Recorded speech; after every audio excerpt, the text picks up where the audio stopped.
பாக்கியலட்சுமி சீரியலில் இன்னும் எபிசோட் பார்க்கலாம். கோர்ட் வாசலில் பாக்கியாவும் செழியனும் வெயிட் பண்ணுறாங்க. அப்போ வக்கீல் உள்ளேருந்து வெளியே வந்துட்டு வேற ஒரு கேஸ் போயின்னு இருக்கு, கொஞ்சம் வெயிட் பண்ணுங்க, அதுக்கப்புறம் நம்மளை கூப்பிடுவாங்க அப்படின்னு சொல்லிட்டு உள்ளே போகிறாரு.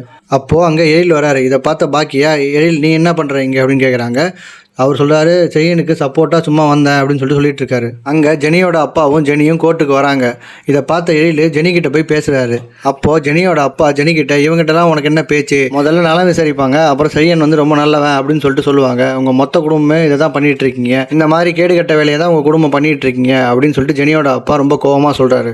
சொல்லிட்டு ஜெனியோட அப்பா ஜெனியை கூப்பிட்டு கோர்ட்டுக்குள்ளே போயிடுறாரு. அப்போது பாக்கியா எழிலை பார்த்து, எழில் உனக்கு எதுக்கு தேவையில்லாத வேலையா, நீ ஏன் போய் ஜெனிகிட்ட பேசுகிற அப்படின்னு சொல்லிட்டு கேட்குறாரு. அதுக்கு எழில் சொல்கிறாரு, இந்த டைவர்ஸ் கூட பார்த்தீங்கன்னாக்கா ஜெனியோட அப்பா பண்ண வேலையாக தான் இருக்கும், ஜெனிக்கு கண்டிப்பாக செழியனை விட்டு போகிறதுக்கு இன்ட்ரெஸ்டே இருக்காது, நீ வேணா பாரு, இந்த கோர்ட்டு கேஸ் எல்லாம் முடிவுக்கு வந்துடும், ஜெனி நம்ம கூட வந்துடுவாங்க அப்படின்னு சொல்லிட்டு செழியனுக்கு ஆறுதல் சொல்கிறார். அப்போ வக்கீல் வந்து பாக்கியா செழியன் எழில் இவங்க 3 பேரையும் கோர்ட்டுக்குள்ளே கூப்பிட்டு போகிறாரு.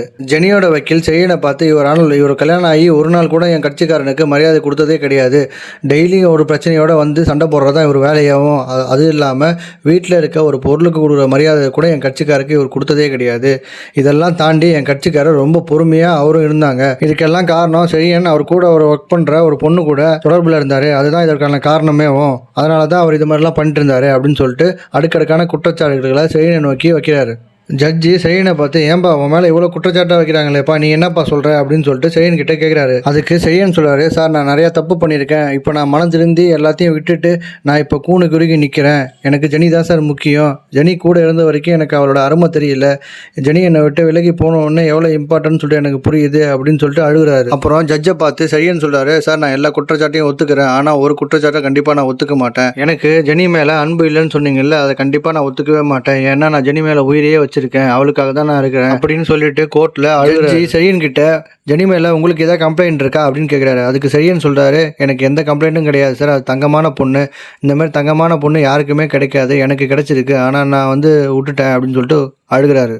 இதை கேட்ட ஜட்ஜி, அடுத்த ஹியரிங் அடுத்த மாதம் வச்சுக்கலாம், அது வரைக்கும் 2 பேரும் கவுன்சிலிங் போகட்டும் அப்படின்னு சொல்கிறாரு. கோர்ட்லேருந்து வெளியே வந்து எழில் செழியன் பாக்கியா 3 பேர் நின்றுட்டு இருக்காங்க. அப்போ எழில் வந்து செழியன் கிட்ட சொல்கிறாரு, வா போய் ஜூஸ் குடிச்சிட்டு வரலாம் அப்படின்னு சொல்கிறாரு. இல்லை வேண்டாம் அப்படின்னு சொல்கிறாரு.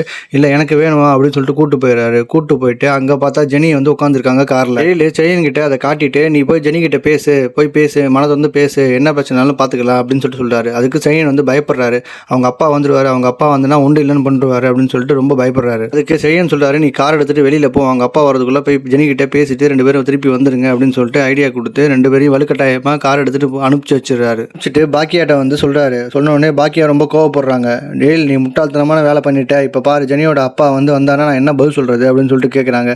அவங்க கேட்டுக்கிட்டு இருக்க ஜெனியோட அப்பா வெளியே வந்துடுறாரு. வெளியே வந்துட்டு பாக்கியாவையும் எழிலையும் பார்த்து முறைச்சிக்கிட்டே காருக்கு போறாரு.